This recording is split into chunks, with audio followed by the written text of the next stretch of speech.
Hello guys, welcome back to our channel. Episode ആരംഭിക്കുമ്പോൾ കാണിക്കുന്നത് പാറുവിനെയും വിശാലിനെയുമാണ്.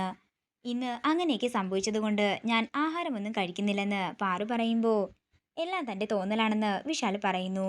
ഇല്ല സാർ, എനിക്കിന്നൊന്നും വേണ്ടെന്ന് പറയുമ്പോൾ എങ്കിൽ ഞാൻ തന്നെ നിർബന്ധിക്കുന്നില്ലെന്ന് വിശാലും പറയുന്നു. തുടർന്ന് പാറു മനസ്സിൽ പറയുകയാണ്, പ്രഭാവതിയമ്മ അതിലെന്താണെങ്കിലും വിഷം ചേർത്തിട്ടുണ്ടാകും. പാവം ഗാർഗി അത് അറിഞ്ഞിട്ടുമുണ്ടാകില്ല. നേരം പുലർച്ചെയാകുന്നു. പിന്നീട് കാണിക്കുന്നത് അംബിക ഗായത്രി വില്ലയിൽ എത്തിയിരിക്കുന്നതാണ്. അംബികയെ കണ്ടയുടൻ റിയ അങ്ങോട്ടേക്ക് ഇറങ്ങിച്ചെല്ലുകയും ആരെ കാണാൻ വന്നതാണെങ്കിലും ഇവിടെ നിന്നാ മതിയെന്നും പറഞ്ഞുകൊണ്ട് അകത്തേക്ക് പോകുന്നതാണ്. ഇതേതാ ഈ കുട്ടി, ഇവൾക്കെന്നെ തീരെ മനസ്സിലായില്ലെന്നാ തോന്നുന്നതെന്ന് അംബിക മനസ്സിൽ പറയുന്നു. തുടർന്ന് അങ്ങോട്ടേക്ക് റിയ പ്രഭാവതിയും പല്ലവിയും കൂട്ടിക്കൊണ്ട് പുറത്തേക്ക് വരുന്നു.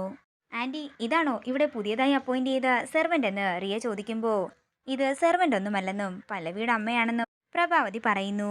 സോറി പല്ലവി, എനിക്ക് ആള് മാറിപ്പോയതാണെന്ന് റിയ പറയുമ്പോൾ അമ്മ ഇപ്പം എന്തിനാ ഇങ്ങോട്ടേക്ക് വന്നതെന്ന് പല്ലവി ചോദിക്കുന്നു. അമ്മയ്ക്ക് കുറച്ച് വൃത്തിയും മെനയുമുള്ള വേഷമൊക്കെ ധരിച്ചു വന്നുകൂടായിരുന്നോ? അതുകൊണ്ടല്ലേ വേലക്കാരിയാണോന്നൊക്കെ ഓരോരുത്തർ ചോദിക്കുന്നത്. തുടർന്ന് അംബികയെ പരിഹസിക്കുകയാണ് പല്ലവി. നിങ്ങളിപ്പോഴും പൊട്ടക്കിണറ്റിലെ തവള തന്നെയാ. നിങ്ങൾക്ക് ആ കിണറിനപ്പുറത്തുള്ള ലോകത്തെക്കുറിച്ചൊന്നും അറിയില്ലല്ലോ.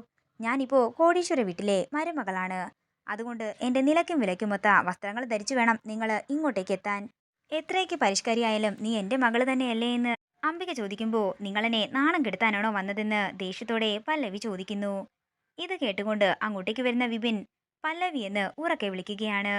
നിങ്ങളിപ്പോൾ എന്തിനാ ഇങ്ങോട്ടേക്ക് വന്നതെന്ന് പ്രഭാവതി ചോദിക്കുമ്പോൾ അമ്മ എന്തിനാ പുറത്തു നിർത്തി സംസാരിക്കുന്നതെന്ന് വിപിൻ ചോദിക്കുന്നു. ഇല്ല മോനെ, ഞാൻ അകത്തേക്കൊന്നുമില്ല. ഞാനിപ്പോൾ വന്നത് ഇവളെയും കൂട്ടി പാർവതിയെ കാണാൻ പോകാനാ.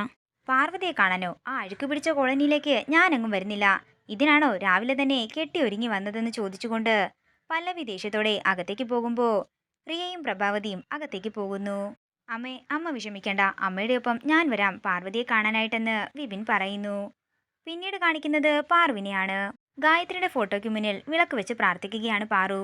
തുടർന്ന് സിന്ദൂരം തൊടാനായി നോക്കുമ്പോൾ അവിടെ എങ്ങും സിന്ദൂരമുണ്ടായിരുന്നില്ല. എന്താ പാർവതി, താൻ എന്തായി തിരയുന്നതെന്ന് വിശാല് ചോദിക്കുമ്പോൾ കുങ്കുമം കാണുന്നില്ലെന്ന് പാറു പറയുന്നു. സാറ് പോയി കുങ്കുമം വാങ്ങിയിട്ട് വരും. കുങ്കുമമില്ലാതെ ഒന്നും ശരിയാകില്ലെന്ന്, കൂടാതെ അയൽപക്കത്തൊന്നും കുങ്കുമം ചോദിക്കാൻ പാടില്ലെന്നും പാറു പറയുന്നു.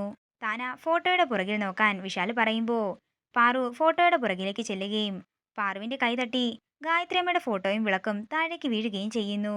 തുടർന്ന് പാറു ഗായത്രിയോട് ക്ഷമ ചോദിക്കുകയാണ്. അങ്ങനെ പാറുവും വിശാലും കൂടി ഫോട്ടോ ഉയർത്തുമ്പോൾ അതിന്റെ പിന്നിൽ കുറച്ച് കുങ്കുമം കാണുന്നു. ദേ, കുങ്കുമം ഇവിടെയുണ്ടല്ലോ. ഇത് കാണുന്ന പാറുവിനും സന്തോഷമാകുന്നു. അങ്ങനെ വിശാല് കുറച്ച് കുങ്കുമം എടുത്ത് പാറുവിന്റെ നെറ്റിയിൽ തൊടുകയാണ്. അപ്പോഴാണ് പാറു അന്ന് കിട്ടിയ പേപ്പറിന്റെ കാര്യം ആലോചിക്കുന്നത്. സാർ, ആ 1 രൂപ തുട്ടിന് എന്തോ ഒരു പ്രത്യേകതയുണ്ടെന്ന് പറഞ്ഞുകൊണ്ട് ഗായത്രിയുടെ ഫോട്ടോയ്ക്ക് പിന്നിൽ വെച്ചിരിക്കുന്ന ആ 1 രൂപ തുട്ട് പാറു കാണിച്ചു കൊടുക്കുന്നു. അന്ന് ദേവമ്മയുടെ ഫോട്ടോയുടെ പിന്നിൽ നിന്നും കിട്ടിയ പണം കഴിക്കുന്ന മരത്തിന്റെ ചിത്രമില്ലേ, അതില് 1 രൂപ തുട്ട് വരച്ചിട്ടുണ്ടായിരുന്നു. ഇതിന്റെ പിന്നില് എന്തോ രഹസ്യമുണ്ട്, നമുക്ക് വിശദമായി തന്നെ അന്വേഷിക്കണമെന്നും പാറു പറയുന്നു. പിന്നീട് കാണിക്കുന്നത് ഗായത്രി വില്ലയാണ്. റിയയോട് ഒരു കുഞ്ഞിനെ പറ്റി ചിന്തിക്കാൻ വിനയ് പറയുന്നു. ആദ്യം വിനയുടെ ഡിവോഴ്സ് കഴിഞ്ഞ് നമ്മുടെ കല്യാണം കഴിയട്ടെ, എന്നിട്ട് അതിനെക്കുറിച്ച് ചിന്തിക്കാമെന്ന് റിയ പറയുമ്പോൾ അതൊക്കെ അതിന്റെ വഴിക്ക് നടന്നോളുമെന്നും ആദ്യം താൻ പ്രഗ്നന്റ് ആകാൻ നോക്കാനും വിനയ് പറയുന്നു. ഇത് കേൾക്കുന്ന റിയ അവിടെ മാറി നിന്ന് മനസ്സിൽ പറയുകയാണ്, ഞാൻ പ്രഗ്നന്റ് ആകുന്ന കാര്യം നടന്നത് തന്നെ. അതേസമയം പ്രഭാവതി അങ്ങോട്ടേക്ക് വരുന്നു. വിനയ്, എനിക്കൊരു സ്വസ്ഥതയും കിട്ടുന്നില്ല. ആ നശിച്ച പാമ്പ് കാരണം നമ്മൾ വെച്ച പണി പാളിപ്പോയി. അമ്മേ, എനിക്ക് അവളെ പോലീസ് പിടിച്ചുകൊണ്ട് പോകുന്നത് വേണം കാണാനെന്ന് വിനയ് പറയുമ്പോൾ നമ്മുടെ കമ്പനിയിലെ പണം അവൾ മോഷ്ടിച്ചെന്ന് പറഞ്ഞാൽ അത് നടക്കില്ലേ എന്ന് പ്രഭാവതി ചോദിക്കുന്നു. അതൊക്കെ എങ്ങനെ നടക്കാനാണെന്ന് വിനയ് ചോദിക്കുമ്പോൾ അതിനല്ലേ റിയയുള്ളത്. റിയെ, നീ തന്നെ ഒരു ഐഡിയ പറയാൻ പ്രഭാവതി പറയുന്നു. നമുക്ക് ഈസി ആയിട്ട് തന്നെ അത് സാധിച്ചെടുക്കാമെന്ന് പറഞ്ഞ് തന്റെ ഐഡിയ റിയ അവരോട് പറയുകയാണ്. പിന്നീട് കാണിക്കുന്നത് കറിക്ക് കഷ്ണങ്ങൾ എങ്ങനെയാ അരിയുന്നതെന്ന് വിശാലിന് കാട്ടിക്കൊടുക്കുന്ന പാറുവിനെയാണ്. അതേസമയം അരി കൂടുതൽ ഇട്ടോളാൻ പറഞ്ഞുകൊണ്ട് അംബികയും വിപിനും കൂടി അങ്ങോട്ടേക്ക് വരുന്നു. ഇത് കാണുന്ന പാറുവും വിശാലും സന്തോഷത്തോടെ അങ്ങോട്ടേക്ക് ചെല്ലുകയാണ്. ഇതോടുകൂടി ഇന്നത്തെ എപ്പിസോഡ് ഇവിടെ തീരുകയാണ്. വീഡിയോ ഇഷ്ടമായെങ്കിൽ മറക്കാതെ ലൈക്ക് ചെയ്യുക, ഷെയർ ചെയ്യുക, കമന്റ് ചെയ്യുക. കൂടുതൽ സീരിയൽ അപ്ഡേറ്റ്സിനായി മറക്കാതെ സബ്സ്ക്രൈബ് ചെയ്യുക.